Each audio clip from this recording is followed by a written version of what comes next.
हर हर महादेव दोस्तों, महाकाल भक्ति ज्ञान चैनल में आप सबका एक बार फिर से हार्दिक स्वागत है। महादेव की कृपा आप सभी पर सदैव बनी रहे। दोस्तों, आज मैं आपको इस वीडियो में पाप मोचनी एकादशी के व्रत का महात्म्य और उसकी व्रत कथा सुनाऊंगी। तो आप सभी से विनम्र निवेदन है, इस वीडियो को अंत तक जरूर देखें। दोस्तों, जैसे कि पाप मोचनी एकादशी नाम के अनुसार ही इस व्रत को करने वालों के सभी पाप कट जाते हैं और पुराणों में इस व्रत का महात्म्य बताया गया है। कहा जाता है कि विकट से विकट स्थिति में भी पाप मोचनी एकादशी से हरि कृपा अवश्य मिलती है। और व्रतों में नवरात्रि, पूर्णिमा, अमावस्या और एकादशी मुख्य व्रत हैं। इसमें सबसे बड़ा व्रत एकादशी का माना जाता है। दोस्तों, एकादशी के व्रत से चंद्रमा के हर खराब प्रभाव को रोका जा सकता है और एकादशी व्रत से ग्रहों के बुरे प्रभाव को भी काफी हद तक कम किया जा सकता है। और इस व्रत का सीधा प्रभाव मन और शरीर पर पड़ता है। इससे अशुभ संस्कारों को भी नष्ट किया जा सकता है। दोस्तों, चैत्र मास की यह एकादशी अत्यंत ही फलदायी है और भगवान श्री हरि की कृपा का उत्तम दिन है पाप मोचनी एकादशी। चैत्र मास के कृष्ण पक्ष की एकादशी को पाप मोचनी एकादशी कहा जाता है और व्यक्ति के सारे पापों को नष्ट करने की क्षमता के कारण ही यह पाप मोचनी एकादशी कहलाती है। और इस व्रत से व्यक्ति पाप मुक्त हो सकता है और उसे संसार के सारे सुख प्राप्त हो सकते हैं। दोस्तों, पाप मोचनी एकादशी पर भगवान विष्णु की पीले फूलों से पूजा करने पर उनकी कृपा बरसती है और इस दिन 9 ग्रहों की पूजा से सभी ग्रह शुभ परिणाम देते हैं। दोस्तों, आइए अब सुनते हैं पाप मोचनी एकादशी की व्रत कथा। एक बार धर्मराज युधिष्ठिर भगवान श्री कृष्ण से बोले, हे जनार्दन, चैत्र मास के कृष्ण पक्ष की एकादशी का क्या नाम है तथा उसकी विधि क्या है?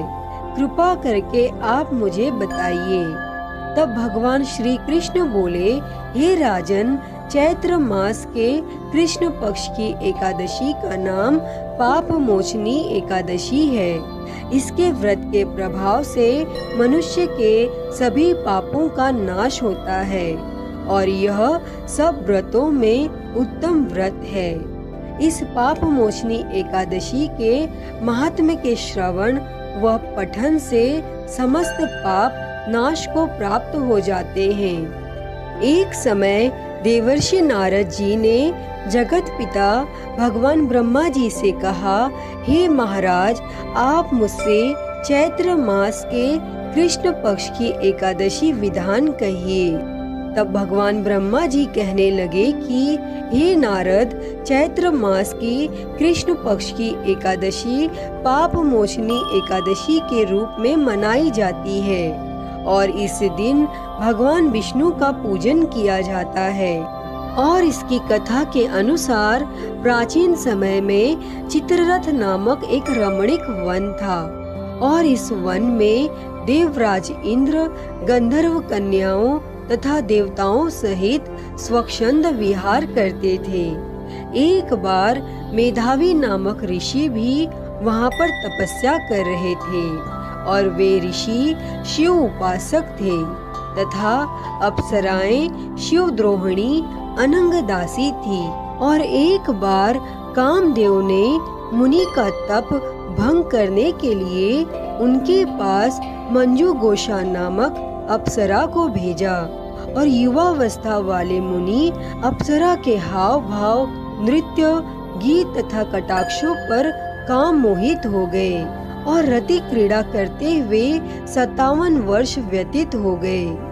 फिर एक दिन मंजू गोसा ने देवलोक जाने की आज्ञा मांगी और उसके द्वारा आज्ञा मांगने पर मुनि को भान आया और उन्हें आत्मज्ञान हुआ कि मुझे रसातल में पहुंचाने का एकमात्र कारण अप्सरा मंजू गोसा ही है। और क्रोधित होकर उन्होंने मंजू गोसा को पिशाचिनी होने का श्राप दे दिया। फिर श्राप सुनकर मंजू गोसा ने कांपते हुए ऋषि से मुक्ति का उपाय पूछा। तब मुनि श्री ने पाप मोचनी एकादशी का व्रत रखने को कहा और ऋषि अप्सरा को मुक्ति का उपाय बताकर पिता चयवन के आश्रम में चले गए और पुत्र के मुख से श्राप देने की बात सुनकर चयवन ऋषि ने पुत्र की घोर निंदा की तथा उन्हें पाप मोचनी चैत्र कृष्ण एकादशी का व्रत करने की आज्ञा दी। और व्रत के प्रभाव से मंजू गोसा अप्सरा पिशाचिनी देह से मुक्त होकर देवलोक चली गई। अतः हे नारद, जो कोई मनुष्य विधि पूर्वक इस व्रत को करेगा उसके सारे पापों की मुक्ति होना निश्चित है।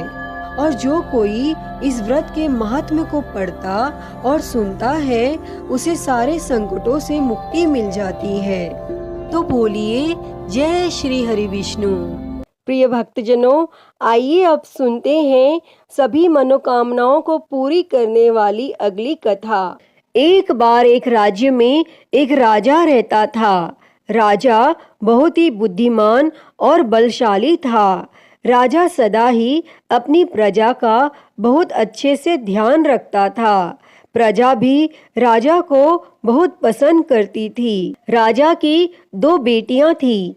राजा अपनी दोनों बेटियों से बहुत प्रेम करता था। राजा की छोटी बेटी देखने में बहुत सुंदर और आकर्षित थी और वहीं पर राजा की बड़ी बेटी छोटी बेटी के मुकाबले थोड़ी कम सुंदर थी। राजा की छोटी बेटी माता की पूजा किया करती थी और सभी लोग राजा की छोटी बेटी से बहुत प्रेम करते थे और बहुत प्रशंसा किया करते थे। राजा भी अपनी छोटी बेटी को बड़ी बेटी से अधिक प्रेम करता था, जिसके कारण राजा की बड़ी बेटी को अपनी छोटी बहन से बहुत नफरत होने लगी थी। राजा की दोनों बेटियां जब बड़ी हो गईं, तब एक पड़ोस के राज्य में रहने वाले राजकुमार राजा की बड़ी बेटी के लिए रिश्ता लेकर आया। लेकिन जैसे ही उस राजकुमार की नजरें राजा की छोटी बेटी पर पड़ी, तो वह राजकुमार राजा की छोटी बेटी पर आकर्षित हो गया और छोटी बेटी से पहली नजर में प्रेम करने लगा। और उस राजकुमार ने राजा की बड़ी बेटी के साथ विवाह करने से मना कर दिया और उसने राजा से कहा कि मैं आपकी छोटी बेटी से विवाह करना चाहता हूँ। और यह सब देखकर राजा की बड़ी बेटी अपनी छोटी बहन से बहुत क्रोधित हो गई और राजा की बड़ी बेटी ने अपनी छोटी बहन को अपना सबसे बड़ा दुश्मन मान लिया। तब राजा की बड़ी बेटी ने अपनी छोटी बहन से बदला लेने का निर्णय किया और राजा की बड़ी बेटी ने अपनी छोटी बहन को जान से मारने का उपाय सोचा। और उसने अपनी छोटी बहन को मारने के लिए सबसे पहले एक लड्डू में जहर मिलाकर अपनी छोटी बहन को दिया और उसको लड्डू खाने के लिए कहा। लेकिन लड्डू खाने के बाद भी छोटी बहन को कुछ भी नहीं हुआ। लेकिन फिर भी बड़ी बहन ने हार नहीं मानी और जब उसकी छोटी बहन रात में कमरे में सो रही थी, तब उसने एक मटके में सांप रखकर उसके कमरे में छोड़ दिया। लेकिन सांप भी छोटी बहन का कुछ नहीं कर पाया। जिसके बाद बड़ी बहन ने छोटी बहन से कहा कि चलो हम लोग कुएं में से पानी भरकर लाते हैं। और वह अपनी छोटी बहन को पानी भरने के बहाने कुएं के पास ले गई और उसने अपनी छोटी बहन को कुएं में धक्का दे दिया। लेकिन छोटी बहन को तब भी कुछ नहीं हुआ, क्योंकि हर बार 11 माता उसकी रक्षा कर रही थी। और उधर बड़ी बहन अपने सारे प्रयास के बाद भी असफल हो रही थी, जिससे वो बहुत क्रोधित हो गई। और फिर उसने अपनी छोटी बहन के पास जाकर उससे प्रश्न किया कि मेरी छोटी बहन, क्या तुमको पता है कि भगवान ने सबकी मृत्यु एक निश्चित समय पर लिखी हुई है, और कैसे तुम्हारी या मेरी मृत्यु होगी, क्या यह तुम जानती हो? तब छोटी बहन ने अपनी बड़ी बहन को बताया कि हाँ दीदी, मैं जानती हूँ मेरी मृत्यु कैसे होगी। और छोटी बहन से यह सब बातें सुनकर बड़ी बहन मन ही मन बहुत प्रसन्न होने लगी और उसने अपनी छोटी बहन से कहा कि तो तुम मुझे अपनी मृत्यु का राज बताओ। तब छोटी बहन ने अपनी बड़ी बहन से कहा कि मेरी मृत्यु तो एक तोते में है, जो तोते के गले में एक हार है, उससे मेरी मृत्यु होगी। जब कोई भी व्यक्ति तोते को मारकर उस हार को अपने गले में पहने तो मैं मूर्छित हो जाऊंगी, और जैसे ही उस हार को अपने गले से उतारे तो मैं वापस से जीवित हो जाऊंगी। और फिर अपनी छोटी बहन की मृत्यु का राज जानकर बड़ी बहन बहुत खुश हुई और उसने अपनी छोटी बहन को मारने के लिए उसके पालतू तोते को ढूंढना शुरू कर दिया। और छोटी बहन को इस बात का आभास हो गया था कि कोई उसकी जान लेना चाहता है, जिसके लिए वह अपने पिताजी के पास गई और उसने अपने पिताजी से कहा कि पिताजी, मेरी मृत्यु के बाद आप मुझे मत जलाइएगा, आप मुझे अपनी पुरानी वाली हवेली में एक पलंग में लेटाकर छोड़ दीजिएगा। तब अपनी छोटी लड़की की यह बातें सुनकर राजा बहुत आश्चर्यचकित हो गया और राजा ने अपनी छोटी बेटी से पूछा कि बेटी, तुम यह क्या कह रही हो? तब राजा की छोटी बेटी ने बताया कि पिताजी, समय किसी के लिए नहीं रुकता, क्या कब किसको हो जाए इसका किसी को कुछ नहीं पता। फिर राजा ने अपनी छोटी बेटी से कहा कि तुम ऐसी बातें क्यों करती हो? 2-3 दिन के बाद तो तुम्हारा विवाह है। लेकिन छोटी बेटी ने अपने पिताजी को ऐसा करने पर मजबूर कर दिया और उनसे वचन ले लिया, और राजा ने भी अपनी छोटी बेटी की बात स्वीकार कर ली। और 2-3 दिनों के बाद जब शादी का समय आया तब राजकुमार बारात लेकर राजा के घर आया और राजकुमार और राजा की छोटी बेटी का विवाह शुरू हो गया। और जैसे ही राजा की छोटी बेटी राजकुमार के साथ फेरे लेने लगी तो उसकी बड़ी बहन अपनी छोटी बहन के कमरे में जाकर उसके तोते को पकड़ लेती है और उसको जान से मार देती है और तोते के गले में जो हार था उसको अपने गले में धारण कर लेती है। और जैसे ही बड़ी बहन उस हार को अपने गले में धारण करती है तो उधर छोटी बहन 3.5 ही फेरे ले पाती है और वहीं पर बेहोश होकर गिर जाती है। जिसके बाद राजा ने बड़े बड़े हकीमों को बुलाया और अपनी छोटी बेटी का इलाज करने के लिए कहा। और राजा की बात सुनकर जब वैद्य ने छोटी बेटी को देखा तो राजा को बताया कि आपकी छोटी बेटी ना तो जीवित है और ना मरी हुई, ऐसा मैं पहली बार देख रहा हूँ। तब राजा ने वैद्य और हकीम को यह बात बाहर बताने से मना कर दिया और उनको कहा कि अगर तुमने यह बात किसी को बाहर बताई तो हम तुमको फांसी दे देंगे। और राजा ने अपनी छोटी बेटी को पुराने महल में जाकर एक पलंग में लेटा दिया और वहां पर कुछ सैनिकों को तैनात कर दिया। इसके बाद राजा वापस अपने महल पर आ गया और राजा की बड़ी बेटी अपने पिताजी के पास आई और कहने लगी कि पिताजी, अगर यह शादी संपन्न नहीं हुई तो आपकी इज्जत का क्या होगा? आप कहें तो मैं आपकी इज्जत बचाने के लिए राजकुमार से शादी करने के लिए तैयार हूँ। जिसके बाद राजा ने अपनी बड़ी बेटी की बात मान ली और राजा ने बड़ी बेटी को छोटी बेटी के कपड़े पहनाकर मंडप में भेज दिया। लेकिन राजकुमार यह जान गया कि यह राजा की छोटी बेटी नहीं है, बल्कि यह राजा की बड़ी बेटी है। लेकिन जब राजकुमार ने शादी करने से मना किया तो सभी लोगों ने राजकुमार को बेवश करके राजा की बड़ी बेटी से बचे हुए फेरों को संपन्न करा दिया और विवाह संपन्न हुआ। जिसके बाद राजकुमार राजा की बड़ी बेटी को अपने महल में ले गया और विवाह होने के बाद राजकुमार उससे ना तो बात करता था, न उसे पसंद करता था और ना ही उसके आसपास भटकता था। और राजकुमार ने यह फैसला लिया था कि वह अपनी प्रेमिका को ढूंढ कर रहेगा और यह जानकर रहेगा कि उसके साथ क्या हुआ है। एक दिन राजकुमार अपने घोड़े पर सवार होकर राजा के पुराने महल के पास पहुंचा, जहां पर उसने कुछ सैनिकों को देखा।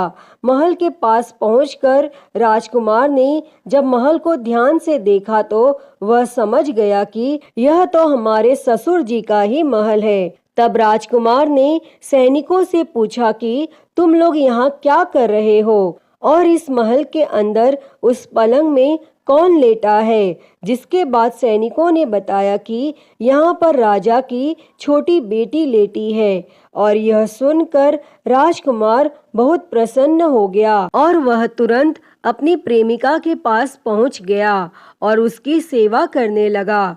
जैसे ही रात हुई तो राजा की छोटी बेटी उठकर खड़ी हो गई और राजकुमार यह देखकर बहुत खुश हो गया और उसने अपनी प्रेमिका से पूछा कि तुम यहाँ क्या कर रही हो? तुम मेरे साथ मेरे घर चलो। तब राजा की छोटी बेटी ने राजकुमार को सारी बातें बता दी कि मेरी जान एक तोते में बसती थी और मैंने यह बात सिर्फ अपनी बड़ी बहन को बताई थी और मुझे पता है कि उसने ही मुझे मारने का प्रयास किया है। उसके पास एक हार है जिसको वह सुबह पहन लेती है और रात को उतार देती है। जब तक वह हार को पहन कर रखती है तब तक मैं मूर्छित रहती हूँ और जैसे ही वो हार को उतार देती है तो मैं जीवित हो जाती हूँ और जब तक मेरी बड़ी बहन के पास वो हार रहेगा तब तक मैं ऐसे ही जीवित और मूर्छित होती रहूंगी। अगर मेरी बड़ी बहन के पास